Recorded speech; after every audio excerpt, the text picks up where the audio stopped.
Today we are going to be spending Boxing Day away from the craziness of the shops, and we're going to go to the Canterbury Museum, and we're also going to explore the Christchurch Gardens because Christchurch is a garden city.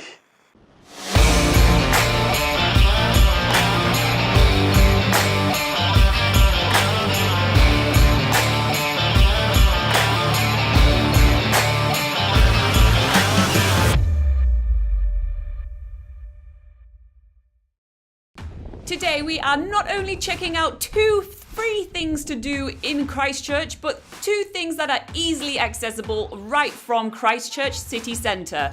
We're heading to the Botanic Gardens and the Canterbury Museum. We pack up at the Botanic Gardens and head straight towards this really awesome sculpture and one of the many art pieces that you can see around the gardens. There's heaps of ducks here, loads of different wildlife, and they're going pretty crazy for all the bread people are throwing into the pond for them.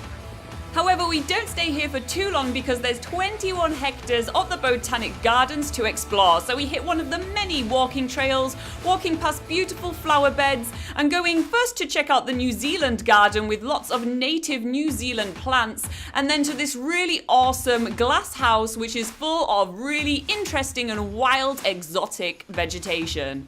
This tropical garden is only one of the many features of the Christchurch Garden. There is also an azalea and magnolia garden, an Asian garden, a rose garden, a water garden, a New Zealand garden, a fragrant garden, and a herb garden, a herbaceous border, and a heritage rose garden. That's a lot of stuff to see in only one of the many gardens of the city. And as soon as we exit this tropical garden, we arrive right in the middle of the rose garden. There is a sundial right in the middle, which is a really good opportunity to learn how to use a sundial, just in case we get lost in the wood. But one of the main features of the rose garden is obviously the beautiful fragrance all around. Obviously, the bees are going absolutely crazy for all the roses all around. They are having a real feast.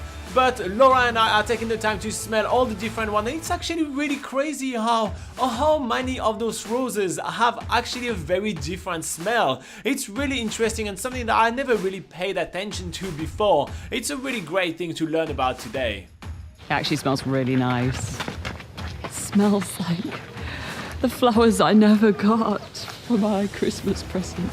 Joking.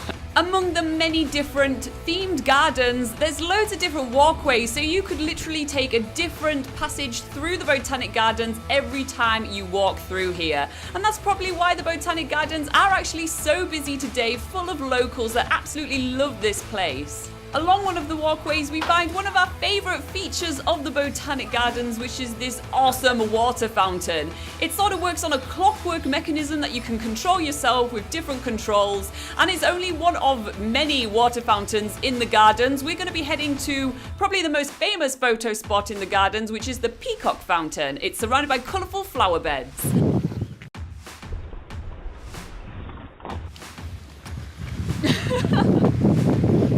God, what's a girl have to do to get some water around here? And right next to this absolutely gorgeous fountain is the Canterbury Museum. The Canterbury Museum is free of charge. It's the perfect activity in Christchurch for anyone on a budget, and it's also the perfect activity for a rainy day just because it's a museum.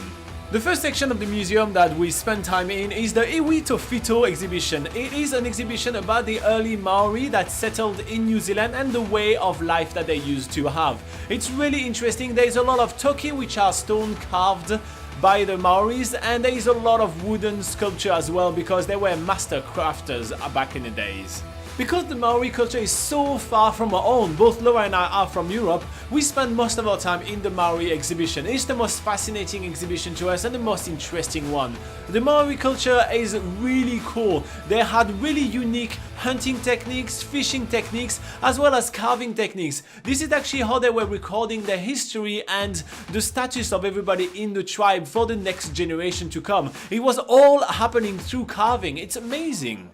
While the Maori were the first settlers in New Zealand, it was the Europeans that came next, and this is the next exhibition that we're checking out now. This exhibition is called Christchurch Street, which is a mock-up of what the city used to look like back in the day when the early settlers arrived.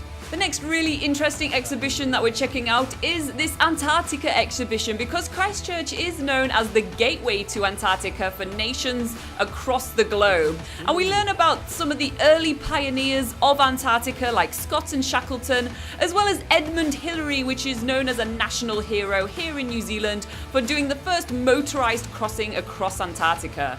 There are also a few temporary exhibitions at the Canterbury Museum, and the one that's here when we arrive is the Air New Zealand exhibition, marking the 25th anniversary of New Zealand's famous airline company. We spent a good couple of hours here at the Canterbury Museum, so we definitely recommend it to anyone exploring Christchurch city centre. But for us now, we're heading back through the lovely Botanic Gardens once again to our camper van, where we're spending the night at Juicy Snooze. There's kids throwing bread into the duck ponds, and it's like crazy. It's like, yeah, it's like a, I can't say massacre, can I? It's like a massacre of ducks in there trying to get this bread.